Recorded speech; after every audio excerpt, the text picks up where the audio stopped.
Blog Talk Radio.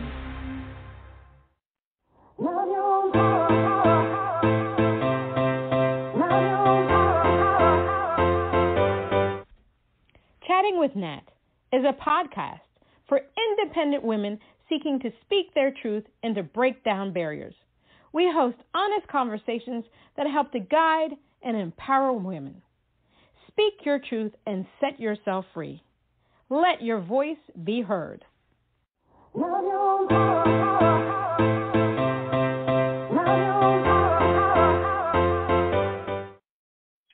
this is Chatting with Nat. Yes, it's Natalie Jean. Yes, it's Natalie Jean. And today we have the honor of having singer-songwriters Naomi and Sarah Crandall.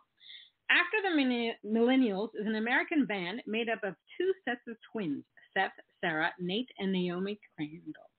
Their love for music began at a very early age as their home was filled with instruments and music due to their father being a musician himself. Nate's focus is on percussion, vocal harmonies, and writing. Naomi's focus is on guitar, vocals, and songwriting. The rest of the band is composed of Nate and Naomi's twin brother and sister, Seth and Sarah. Seth is currently minoring in piano composition and has influences ranging from classical to punk. Sarah plays the bass, guitar, and double bass. Her musical interests definitely can be found in the 90s punk movement, but she has always been drawn towards songs that have catchy bass lines and hooks. Their songs portray raw emotional themes that relate to everyone, regardless of their age or background.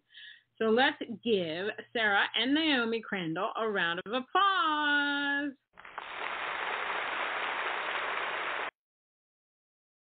Hi, thanks for having us. How are you? We're doing well.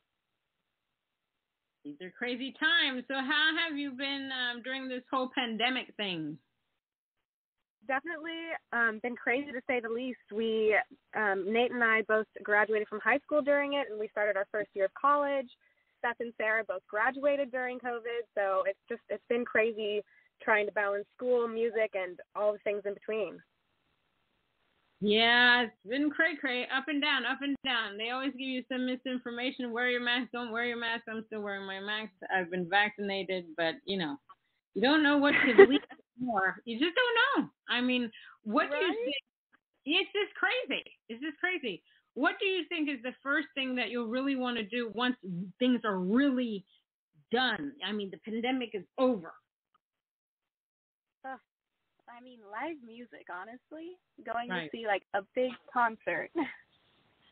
Yeah, no, that's going to be awesome. That'll be awesome times. Now, during the pandemic, did you guys live stream at all? We were a part of a couple of different podcasts and live stream concerts. We actually were able to do 2 outdoor socially distanced shows, so that was super cool. But for the most part, we've just been recording music, kind of taking time to develop ourselves as a band. Now, tell me, how does this exactly work? There's 2 sets of twins. Yeah. I'm sure your parents crazy. That. Yeah, it worked out really nice for us. I mean, how did you guys come together to say, you know what, Dad has this in him. I think we have this in us. Let's just do this thing. Yeah. So we grew up with music all around us. We were constantly playing in our house, or we'd play music in our cars. We played in our dad's band actually a few times. Okay. But we are put in an interesting and somewhat unique situation by having 4 siblings in a band all together. We all grew up listening to the same music, like Switchfoot, U2, Foo Fighters, but we ended up gravitating towards our own music, and that really comes out in our individual works, and it allows us to bring them all together, so it's like a puzzle of a bunch of different influences that morph together. We each have different strengths and weaknesses, but that allows us to build on each other's ideas and teaches us that it's okay to accept help and not know everything. So it's really a cool dynamic. Amen to that. But was there a specific moment where you're like, whoa, I need to get into this music thing because it's pulling me in, I'm gravitated to it. I can do so much with the music. Yeah, I first started writing songs when I was 15, and so at one point I wrote a song and it wasn't the worst thing, and I showed it to my family and they're like, this is actually good. Like, let's do something with this. And we all just kind of sat down with our own instruments and we worked it together. And it just became an actual song that I thought maybe people would want to listen to. And it just worked out. That's awesome. I like that story. I mean, you knew what you wanted. You wrote it down. You're like, I can try this out. Let me see. And it's worked out. How would you describe your music?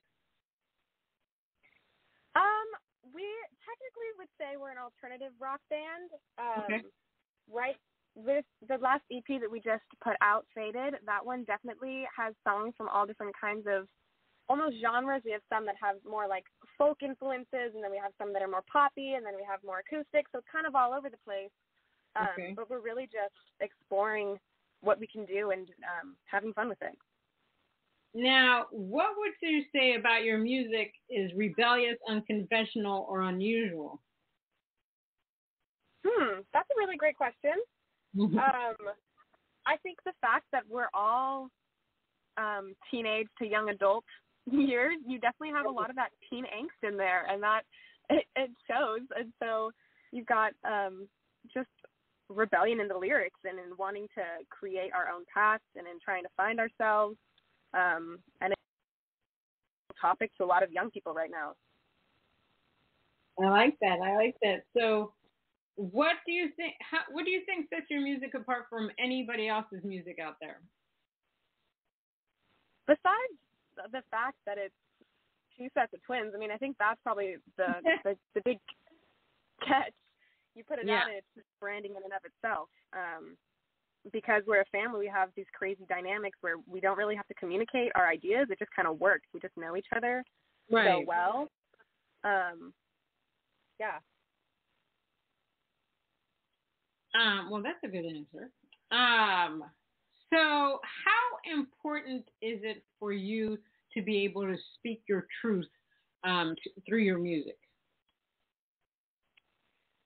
Yeah, I think because I write songs off of life, I'm really telling my story, and I think that's something really powerful. I definitely have used music just to not feel so alone. I remember finding songs when I was 15 and being like, wow, this is exactly what I wanted to say. I just didn't have the words for it. And so now I'm able to kind of communicate it better, and it's just so powerful being able to share some ideas and your emotions and then find out that other people have gone through the exact same thing, and it's just such a unifying idea. It's also been really cool creating these songs as a family because all of us are kind of private individuals just by nature, and so this kind of like forced us to say, hey, these are my thoughts, these are my feelings, this is what I'm dealing with. Let's talk about this and create something out of it. I really like that. Music has the ability to heal. It has the ability to move mountains. It has an ability to affect people. And, as artists, we have people like artists sometimes don't want to take on responsibility for certain things. But I love the fact that when you write an extremely personal song or something that you're going through or something that you see somebody else going through, that audience member or the listener will be like, oh my gosh, this person gets me. I need more of this. Because a lot of people tend to be lonely. A lot of people tend to think that nobody really gets them. They just don't understand what they're going through. And through song, when they find that person that, my God, that artist that's just singing everything they're feeling, I think it's the most amazing and powerful thing that we can do as artists is to help the people out there. Totally. Definitely. What would you say, how is your writing process? How do you go about writing a song with the four of you together? Yeah, I tend to come up with the basics. So I really write only for two reasons. One is because I find this concept or an idea for a song and I'm like, wow, this needs to be talked about. Or I go through a life experience and I start thinking about it too much and I need to get it out of my head somehow, so then I write a song. That means that a lot of my songs are written at 2 a.m. and it's just a whole mess.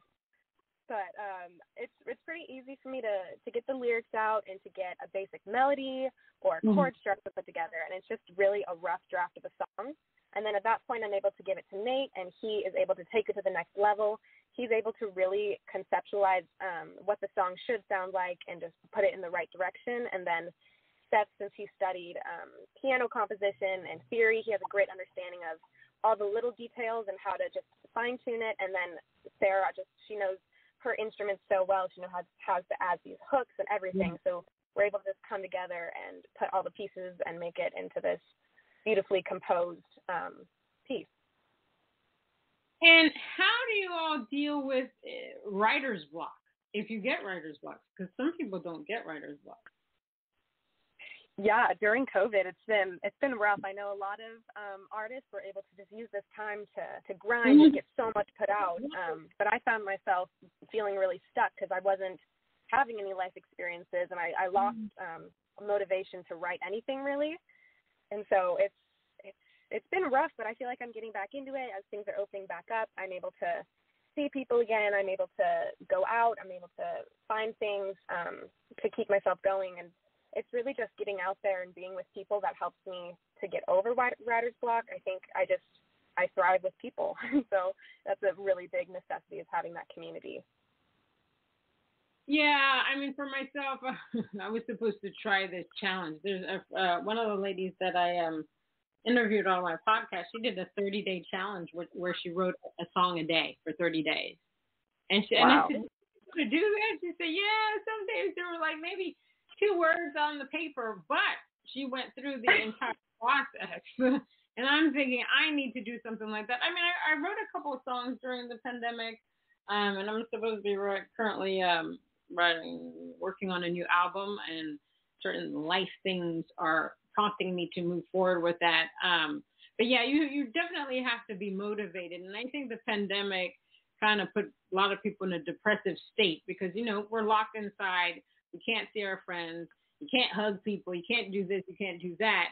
Sometimes you lack a certain motivation. I know when I did a lot of the live streaming, sometimes there were a lot of people there. Sometimes there were a few people there. Sometimes there were nobody there. And sometimes I was just singing to myself.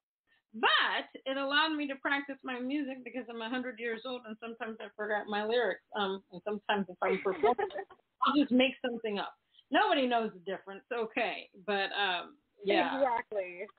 It's I definitely get you in that sense. Who are your musical influences?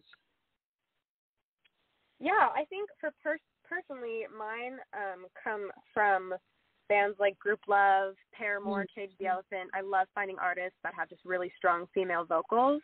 Right.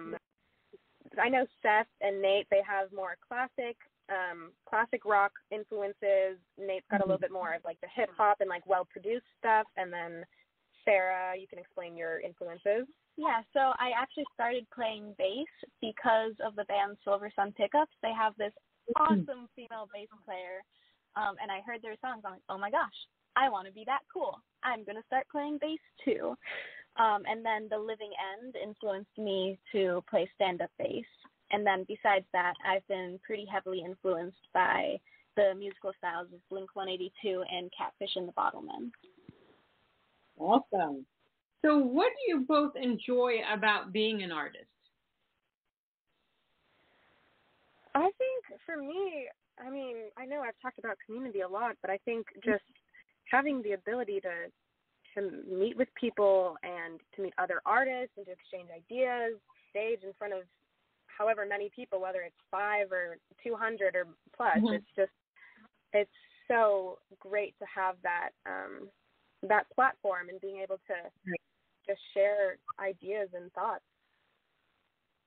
Now, what do you prefer? Do you prefer a large venue with a large crowd, or do you prefer a more intimate setting? I think it's a little bit of both. When I go and see an artist, I prefer the smaller vibe, and I think it's probably the same for actual performances. The biggest show we've ever done was maybe like 500, and that was because we were opening. We weren't like headlining or anything, and that was incredible. But I think when it's the smaller room, it's just so much more intimate, and you're able to connect so much better. I definitely found that I enjoy indoor shows more than outdoor shows, because when it's outdoor, there's a disconnect there, and it doesn't feel the same.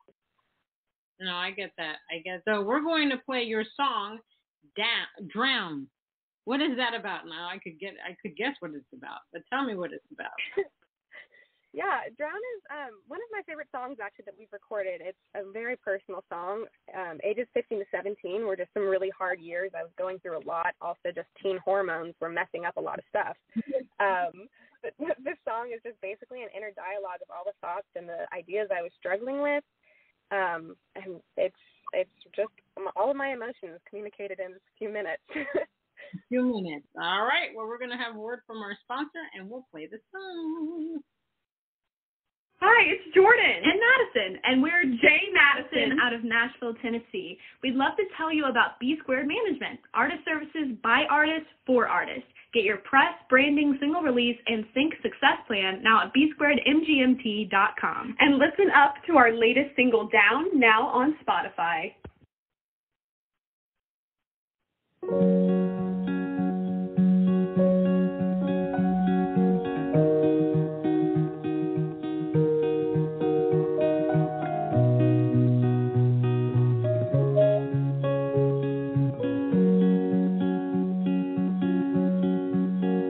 Just a little girl who could do no wrong. You're the hopeless one who just writes love songs. You're the picture perfect face of innocence. And they all watch you stand before a crowd. They all see the way you hold your head up proud. They can't seem to tell how much it gets to you. And I can feel it creeping over me, taking over my mind and numbing everything.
I love that. That's fantastic.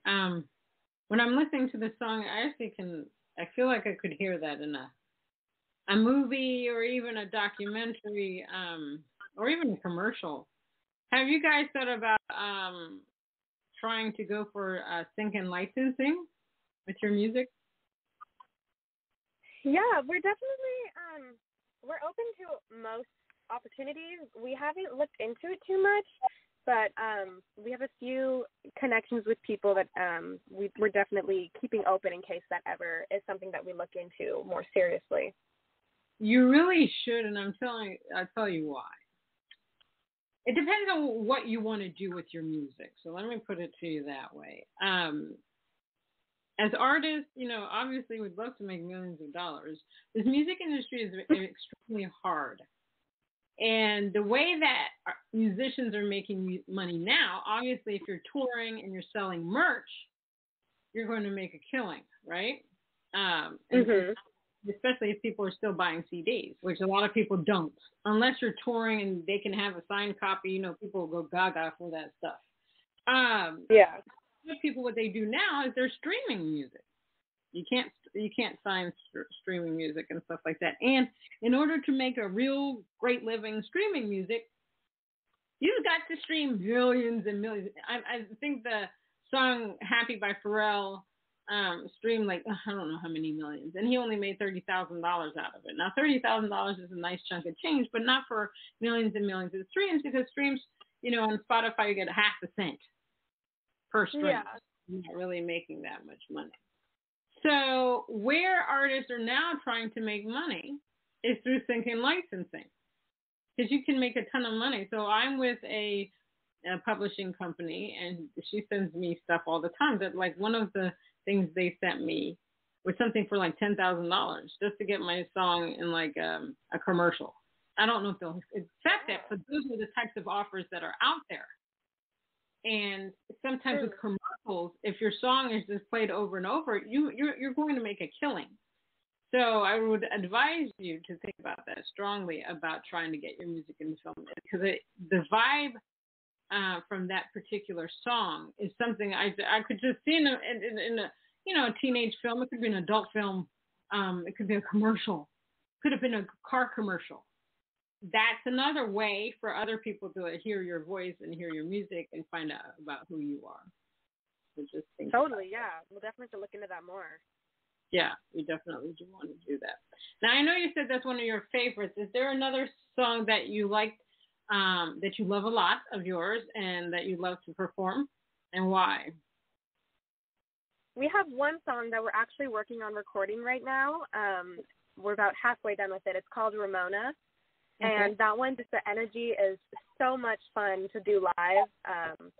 There's so many rock elements to it compared to our other ones, and the vibe of it is so much fun. And we have some awesome friends and listeners who love it as well. And so that one definitely gets a good reaction when we play it live. That's awesome. See, the thing is, what I tell people all the time, you have to love the music that you put out. If you don't love it, nobody else is going to love it, because it's the energy that you put into your music, the instrumentation, the vocals, the songwriting is what's going to grab the audience's attention. And if you really love what you're doing, a lot of people are going to love it. Now, music is subjective. Not everybody loves everything. I put out stuff where one place loved it, another place didn't accept it or whatever. But you definitely have to put everything. I don't put anything that I don't love out at all. Yeah, 100%.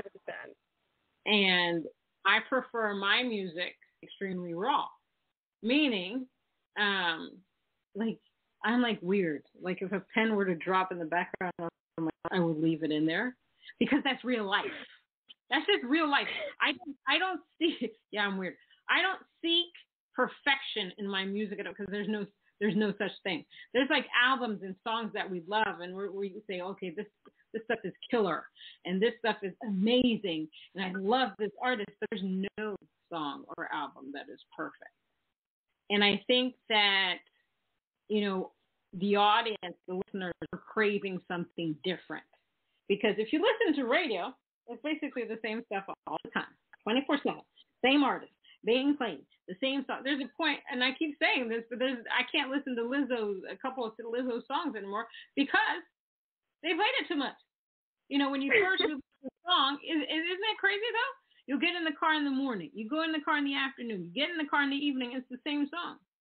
To the point that you're like, okay, I can't listen to this song anymore. I mean, I love Taylor Swift. I love these people, but if media and the radio had their way, you would never know any other artist in the entire world. And I think that's extremely sad.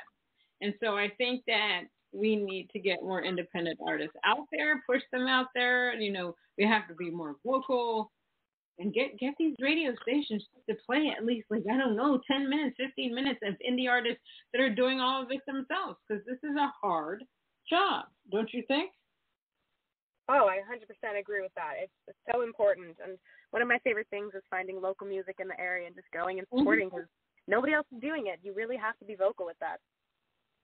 Amen to that. Amen to that. It's a crazy, I like the cray world. What's one thing you wish you had? Now, you guys are young, and I'm like 99.9 years old. But I can ask this question because you've already begun your career. What's the one thing you wish you had known when you began your career? I think in the beginning, I wish I just knew, like, it was okay to just have fun with it, and you don't have to take yourself so seriously. You're there to enjoy and to pursue your passion and share your art with people. You're not there to be the perfect pop star or musician. I was a kid. I'm still a kid. I'm allowed to do what I want to do and have fun with it. I think I just took it so seriously in the beginning, and I put so much pressure on myself to perform well, and it was just unhealthy. Yeah, in the beginning, you was like, oh my God, I gotta have this person. Nope, don't like that sound. Nope, da-da-da-da. Now, I get you. I completely get you, because you're like, okay, people are going to be listening. Now, when I first started out, I don't know how you guys, I'll ask you the next question is that when I thought about doing music and I started late in life, I was an introvert, and I'm like, oh my God, I'm never going to be able to get on the stage in front of people and sing. And what I did to turn that around, I started not caring what people thought. You have to be able to be comfortable in your own skin and just say, you know what? I'm going to perform. I'm going to give the best performance that I can. They're going to enjoy it. And you just put that out into the universe. And that's how I did it. Now, I can go on stage, not get nervous, and do my thing. So, when you thought about your first performance, I don't know if you're shy or not, how did you get through that first performance? Oh, man. Our first one, that one was a lot of fun. It was 2018, I believe, at Chain Reaction in Anaheim. And at that point, the band wasn't fully like all four of us. We had another guitarist who was with us at the time. I remember getting up there, and we all just stood there like straight, like not moving. We didn't like interact with the crowd. Like we had no clue what we were doing. We were just like, we got to play the songs, we got to do it well, and just get through this. And it was just compared to the shows that we do now, it's so much different. The energy is so different. And it really makes a difference. It's just when you enjoy it, you get into it. It's just like, for me, music has been my saving grace. I just love every aspect of it, although there are days where I'm just like, I don't want to do this anymore. Because, it's people just don't get it. It's a lot of work. And the other thing, when you really get into it and you have all these people that will contact you and say, oh, I can do all this stuff for you, and a lot of them are scammers. So you basically have to do a lot of your own due diligence. You have to research the people that come after you. And one of the things I've been talking to a friend of mine who manages her son. He's at Berkeley, and she says every artist should take a music business course, management, all kinds of things, learning about contracts and deals, because she says, and I agree with her, that we should be knowledgeable about the things that are going to come to us. Obviously the people are going to come, they're going to come with their agreements and stuff like that, but we should know about it before they send it to us. And there's plenty of artist management books that you can buy out there, and there's plenty of lawyers that will do pro bono stuff, because there are people that will put stuff in front of you, and it's almost like they want to take all your music. I had one person say, well, I can do all this in distribution. I said, I have all of this already. Well, you can be on a label. No, I don't want to be on a label. I like being indie. I don't like people telling me what to do. I want to be able to put out my music the way that I want to put out without somebody trying to change who I am. Exactly. You know what I mean? How do you feel about that? Would you want what would you guys want to do? Would you want to go with a big label? Would you want to go indie, or do you want to stay and do your own thing and keep pushing? I mean, at this point, we're keeping it indie as much as we can. I think there's room for growing and maybe signing with a label one day, but as of right now, we're experimenting with self-recording and self-producing. Our entire last EP we did on our own, which was incredible compared to other songs we've done in the past, which were also great, but we had that communication with the producer, and there were things that, looking back, we would have done differently. And so now we have the full control over how a song turns out, and it's so much more fun this way, and we're able to keep going back if we don't like it and keep tweaking it and adjusting it and making it exactly how we like it, and we're loving it. It's so much more fun like this.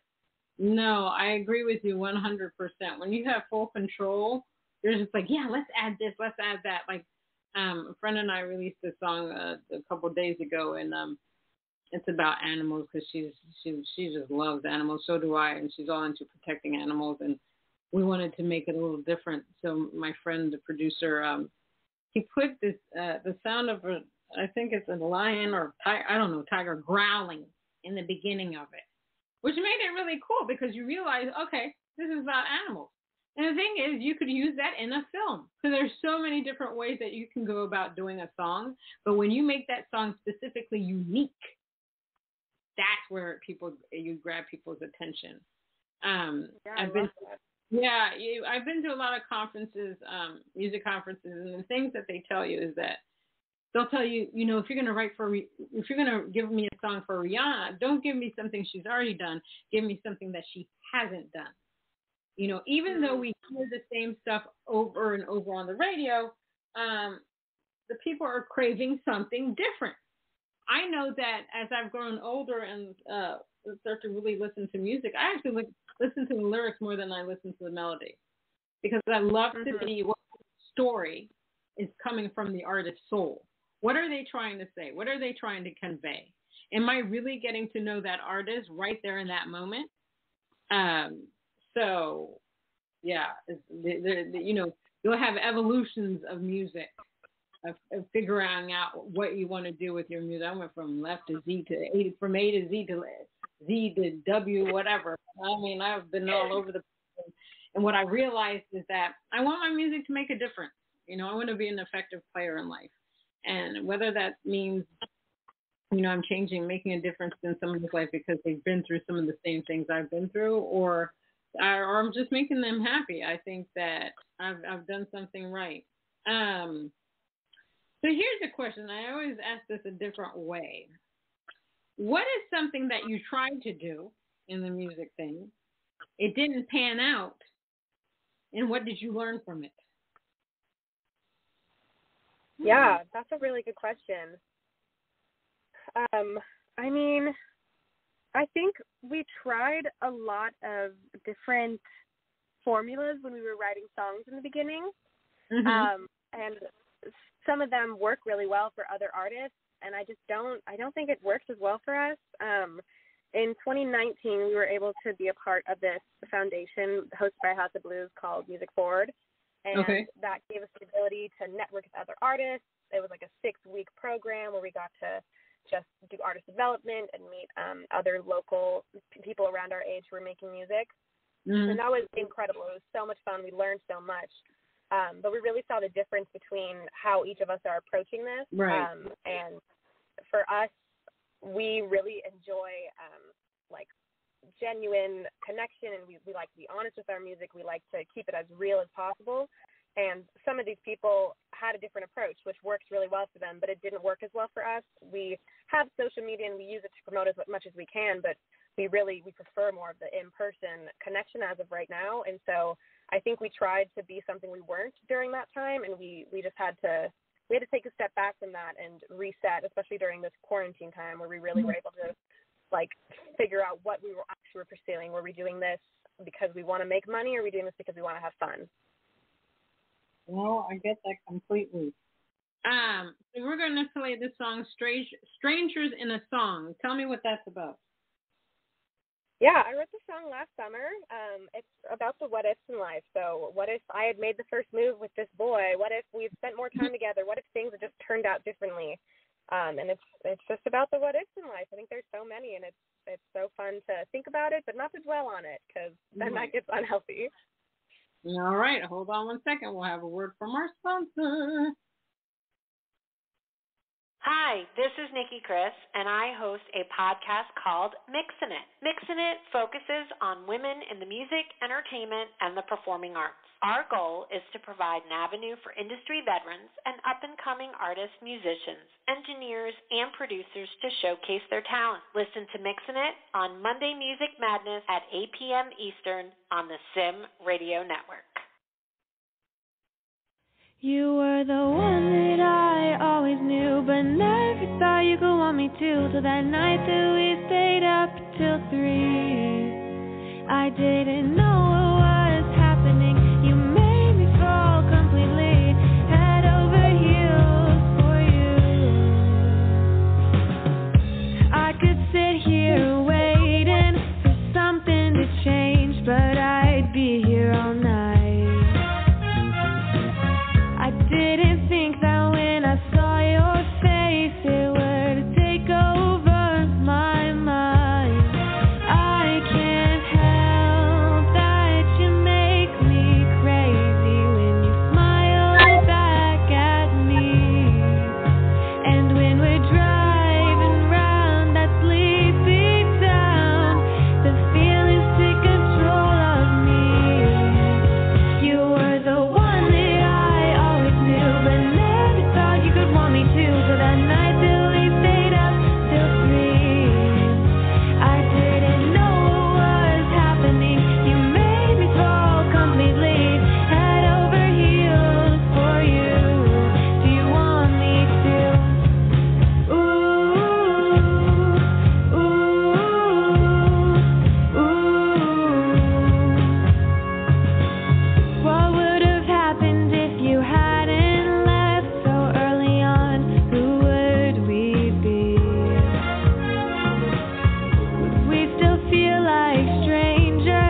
different song, like you don't know me. I can't help that you make me crazy when you smile back at me. And when we're driving round that sleepy town, the feelings take control of me. You were the one that I always knew, but never thought you could want me to. Night till we stayed up till 3. I didn't know what was happening. You made me fall completely, head over heels for you. Do you want me to? Ooh, ooh, ooh. Do you want me to?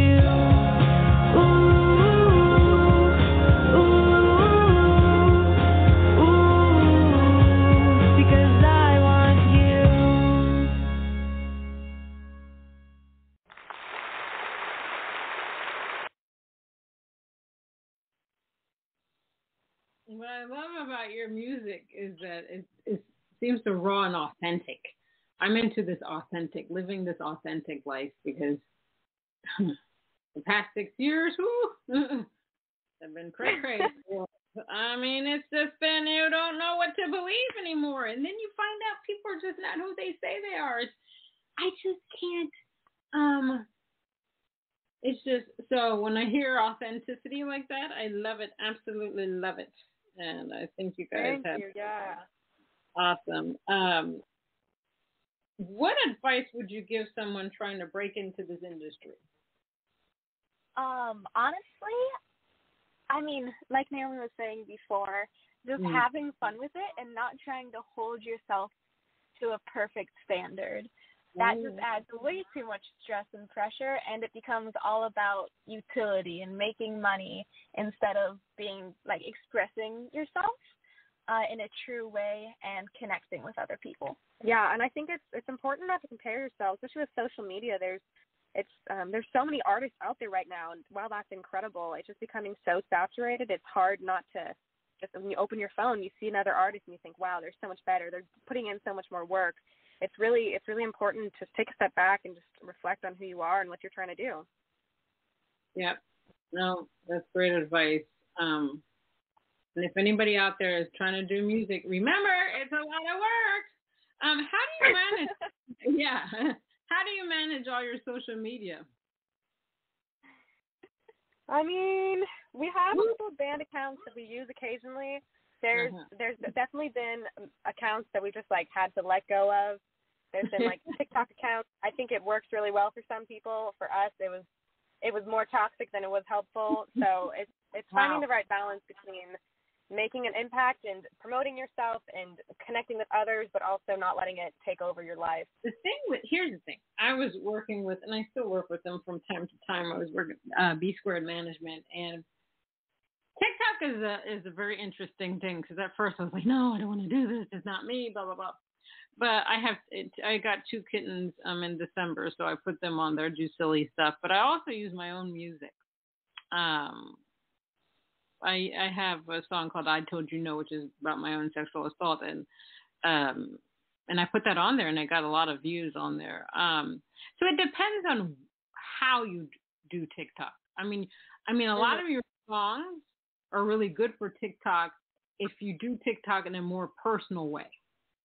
You give a little story, you play a little of the song, or you can do an acoustic set for about a minute, because that's all you basically have. But there's ways to gravitate. You can get more fans that way. But I understand how some people don't like TikTok. I mean, I did a conference on it. They're like, oh, you should do 5 videos a day. Who has that kind of time? I don't. Oh, my gosh. Yeah, 5 videos a day. And I'm thinking, nope, that's not happening. I'll do my little one every 3 months or every 2 months or whatever, just to be seen and heard, and that's about it. And then the other, I don't know if you guys are on Pinterest. I was on there 500 years ago, but recently a friend of mine was like, oh, you need to get on there. You need to post your videos, because she put her son on there, and this video got 7,000 views. So a lot of people didn't know that Pinterest is another place where you can get a lot of marketing done. So if you don't have an account, I'm giving you more work, but you'll gain more fans. I'll take it. Any advice, we'll take it. All right. Well, tell our listeners where they can find you online. Yeah, we are on Twitter, Facebook, and Instagram. We also have a YouTube account. Our Instagram is just After the Millennials. I believe our Twitter is AT-Millennials, possibly. It's something similar to that. You can look us up on Spotify, Apple Music, all the streaming platforms. Our recent EP is called Faded. That came out just a couple months ago, and we are so proud of it. Self-produced, self-recorded, and we are just going to keep on grinding. So follow us on there. On Instagram, you'll be able to just get all the updates from us.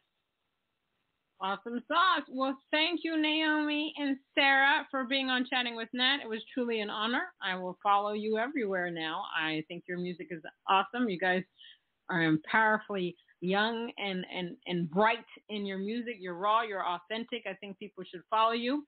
And hopefully sometime soon we can do an Instagram Live and people can see you and you can perform live. Thank you. All right. I hope you have an awesome day. And that was Chatting with Nat with singer-songwriter Naomi and Sarah Crandall. Until next time on Chatting with Nat.